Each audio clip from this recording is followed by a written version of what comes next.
Hi, today I would like to talk about why the sun does not rise in the east for a majority of the population of the earth. By the rise of the sun, I mean the apparent rise of the sun. Imagine that you're in the northern hemisphere of the earth. I myself am in Delhi at a latitude of 28.7 degrees north of equator. So you wake up in the morning, go to your terrace and take a photograph of the sunrise, and then you repeat the exercise every day for 1 year. And it's also important that you do that from the same location every day. Assume that the date on which you first took the photograph of the sun was on March 21st. Also remember that you're roughly in between the latitudes of 20 degrees and 50 degrees north to the equator. On March 21st, you would capture in your photograph that the sun rises exactly in the east. But when you do the photography in the subsequent days, you'll find that the sun will start rising from a position north of east. As the days go by, the sun will rise more and more at points north of east. You'll find that the position of the rays of the sun is moving more and more away from the due east direction. The sun is rising at different points, and it is rising from northeast.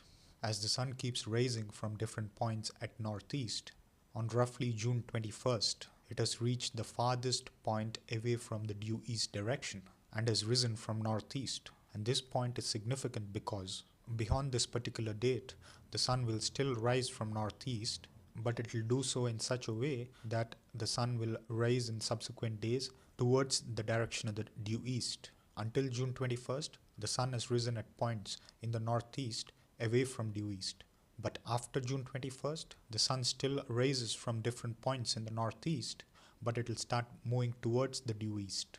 If you were to do an exercise now of plotting the rays of the sun from March 21st to June 21st, the sun would rise at different points in the northeast, going away from the east, and the path traveled by these points will be that of an arc, a kind of a vertical arc.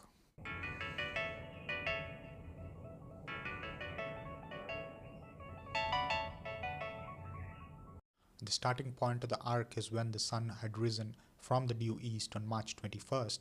The ending point of the arc is when the sun has risen from northeast and reached farthest away from due east on June 21st. The sun cannot rise farther away from east than from this point at June 21st. Since the sun cannot rise above the point from which it has risen on June 21st, it can be said that the sun had stopped rising from this point. Or in other words, it is called solstice. Sol means sun, stis means stop. Sun had stopped from rising at a point above the point from which it has risen on June 21st. After June 21st, the sun would still rise from northeast, as I told you, but it would start rising from points that would get closer and closer to the due east direction. And finally, the sun would rise from due east direction at around September 23rd. Once again, the path of the rays of the sun can be tracked, and its path is that of an arc that starts from June 21st, a kind of a vertical arc.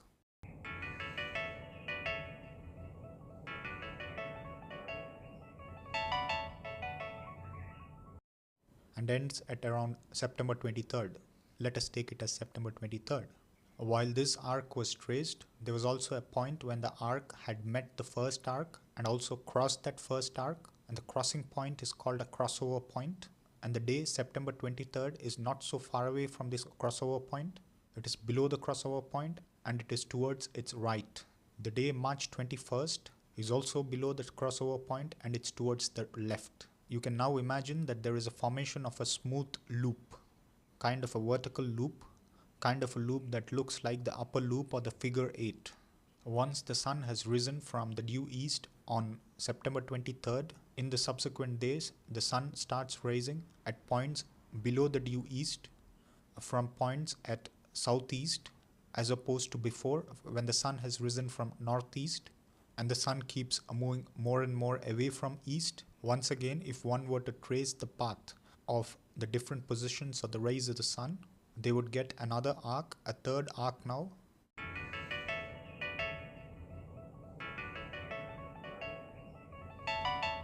The final point of which occurs at around December 21st. Let's think that it's December 21st. December 21st is the point when the sun had risen farthest away from the due east in the southeast direction, and the sun cannot rise at points below the point from where it has risen on December 21st. This means that the sun had stopped moving to a point below the point from where it has risen at December 21st and rising from there, and hence it is called a solstice once again. Let me remind you, sol means sun and stis means stop. The sun stopped rising from point below the point on which it is risen on December 21st. The sun still rises from southeast, but in the subsequent days it would keep rising from different positions of southeast that would keep moving towards due east direction. And finally the sun will rise from the due east direction on March 21st at around that date. And if one traces the path of the rays of the sun at different positions from December 21st to March 21st, one would get another arc, this time a fourth arc.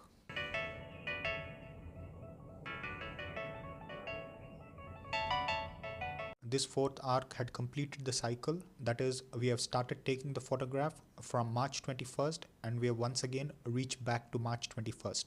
There is a formation of a loop from the time the sun had risen on September 23rd to when it had done on December 21st, and from there to March 21st. And this loop looks like the lower lobe or the figure 8. We have already talked about the upper loop, and here we have the lower loop as well. The entire figure, consisting of two loops, looks like the figure 8 itself. During the entire journey of 365 days through this loop, what we have observed is it was only in 2 days that the sun had risen from the east on March 21st and September 23rd. The rest of the days, it has either risen from northeast, moving away towards east, or from southeast, moving away from or towards east. This is significant because this is what the majority of the population of the earth would see, because the majority of the population of the earth lie between roughly the latitudes 20 degrees to 50 degrees north or 20 degrees to 50 degrees south of the equator. The population in and around the equator, which does not form the majority of the population of the earth, would see that the sun rises from the east every day.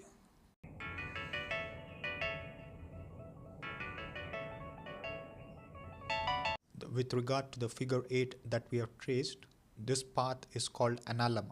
It is a graph of position of the rays of the sun versus time, and its equation is called the equation of time. The graph that we got, it looks like 8, but it's not exactly 8. 8 looks vertical, but for the majority of the population, that is roughly between 20 degrees to 50 degrees north and south, firstly the figure would be tilted with respect to the vertical to either sides. It will tilt to a certain direction between the sunrise and the moon, and to another direction between noon to evening in both the hemispheres.